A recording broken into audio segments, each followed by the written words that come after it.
So my name is Deanna, and this is my big leap. So it was about 15 years ago, and I was at a new job with a new boss, and she sent around an email inviting people to sign up for a raffle for some not-for-profit she was, that she followed. She might have even been one of the co-founders. Well, this triggered my entrenched and compulsive brown-noser reflex.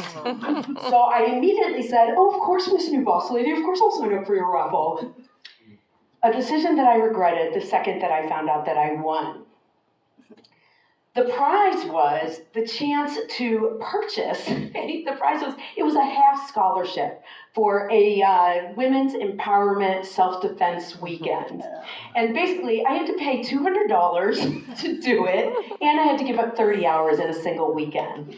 But obviously, it was way too late. I was in too far, and that's the problem with brown nosing, is that you talk first and then think later.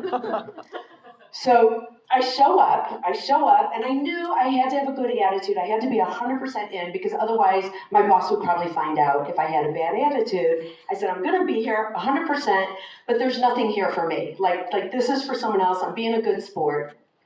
And that was until about 10 minutes into the first day. So the thing that you have to understand is this was 15 years ago. So this was pre the Me Too movement.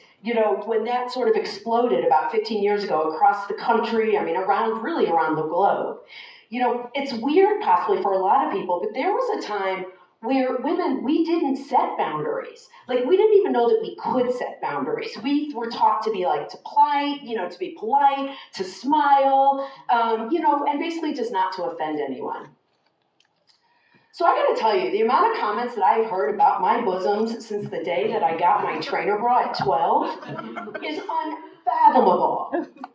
When Rod Blagojevich was running for office, he campaigned outside the Superlow. He gave his entire pitch to my boobs as though he was gonna get 2 votes instead of 1. Oh my gosh, and then there was Dave. I'm driving in a car full of my friends, and he leans over and literally starts making out with me. It was so gross. You're like, what do you do? And then there's any event where I have to wear a name tag on my right chest. Oh, I hope this isn't offensive, but what do you name the left one? Or anytime, I'm at a pool, maybe I'm near water, maybe I'm just drinking water. It's like, oh, I bet you float really well. So I gotta tell you, now here I am, and that was my entire life of being a girl and being a grown-up woman, and here I am at this women's self-empowerment event where we're learning that you can set boundaries, with a simple a no. And it was that simple. And studies show that no does wonders to actually deter a lot of unwanted attention. So the first night was verbal drills. And I gotta tell you, by the end of the first night, I am sobbing and I am hugging my new best friend. And we're like, we didn't know. And the teacher's like, stop hugging each other and get back to class. And we're like, no! By the second day, so for the whole second day, the idea was to combine physical and verbal techniques for superpower. So, for example, we were learning drills like the elbow jab. That's where someone's coming up behind you, you jab behind, make sure it's not like grandma or your kid as you jab down. And then if someone's coming front on towards you and your verbal cues haven't stopped them, what you do is you actually wait until they're grabbing distance, and then you grab them, and you make a sandwich of their nuts. The bread is your thigh with their pubic bone. And then as your adrenaline goes in, you're supposed to do everything 3 times. So for example, nut sandwich, nut sandwich, nut sandwich. All right, I just want you to know if any of the gentlemen are like, oh my God, that's where my $200 went for the good patty.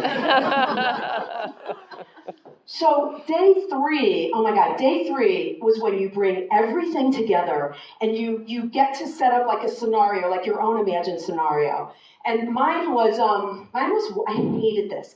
Mine was walking to the parking lot alone at night, up into the garage. I don't know if any other people here Every movie like has a scene in the parking garage, so I hated it. So basically, we acted out. So I am on the mat, I'm pinned up on my back. The female instructor is on one side, so she's coaching me. The male instructor, he is the attacker. And so he's got me down, I can't get up. And she's like, eyes, eyes. And that's where you take 4 fingers and you go right into the eyes. And basically, I go into his eyes. He leans back to avoid it, and that is all I need to bring my legs around and boom! 2-footed kangaroo kick right to the chest. He goes flying across the room. And I am like, no, motherfucker! How's that for finding my voice? Yes. All right, so back to my brown nosing problem. So before, I was actually trying to gain your favor. I was trying to, maybe have you like me, or really, I was trying to find space in your game.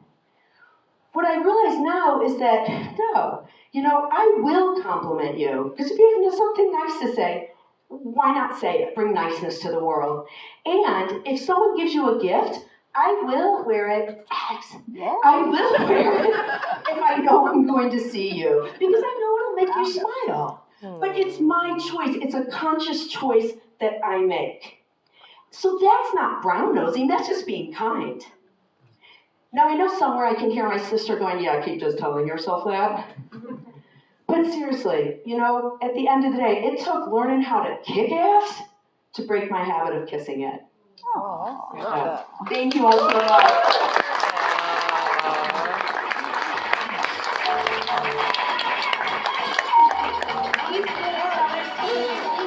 And signed up for a storytelling class, and you can too. You think you do a great job? I